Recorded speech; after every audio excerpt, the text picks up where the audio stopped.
The year is 2009.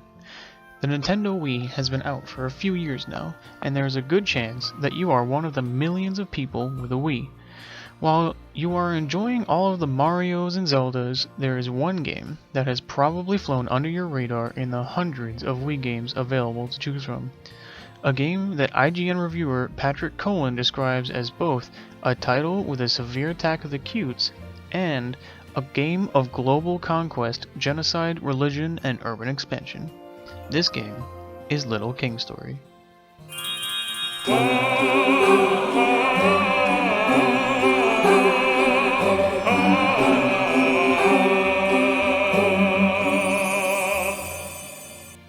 Little King Story is a simple game in terms of story. You play as a young boy named Korobo, who when wandering through the forest one day, comes across a magical crown, gifting him with the power of persuasion. Immediately after, a bull knight named Hauser declares you the king of a small kingdom called Alpoco. Alpoco is no more than a small village with lazy citizens and no money when you become king. So it's your job to build up Alpoco into a great nation. In order to do this, you have to make money by finding treasure and expanding your kingdom by defeating guardians in the area around your kingdom. As you expand, your territory will gain more and more attention from rival kings that are littered around the continent, and they all hate you. Throughout the game, you gain access to 20 different jobs that you can assign to your citizens. I'm only going to talk about the early game jobs to avoid spoilers and leave some of the discovery up to the player. So first off is the basic carefree adults and children. These are your blank slates that you assign jobs to. In this state, they aren't very good at much of anything, with the exception that children are the only ones in the game with the ability to climb trees. Next are your main infantry, the Grunt Soldiers. These guys are going to be your main attack force and will often take up the majority of your party when adventuring outside your kingdom. They love to fight and have no fear, but they aren't smart enough to do anything other than destroy. So they don't know how to dig, and if you send them to do construction, they will attack and destroy whatever you are building. Next is the hard-working farmers, who should really just be called diggers because they do absolutely zero farming in the game.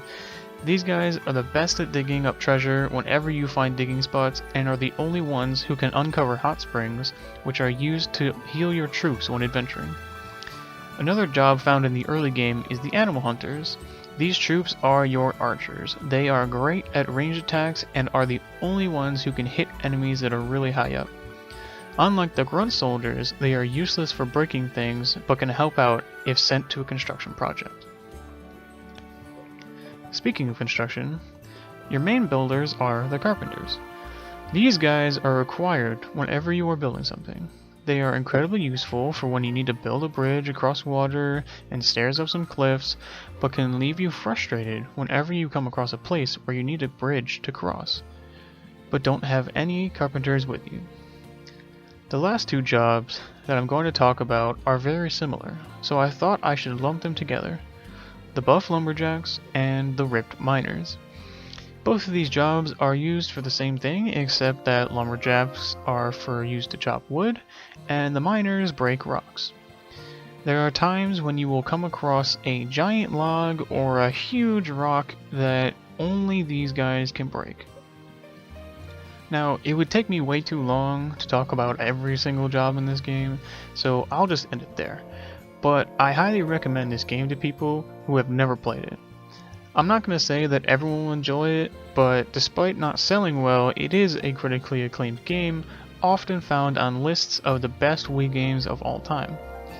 If you have a Wii, it can probably be found for pretty cheap, but if you don't, there is also a port of the game on Steam for $15. There was also a sequel produced for the PlayStation Vita that doesn't really require you to play the first game if you want to go that route.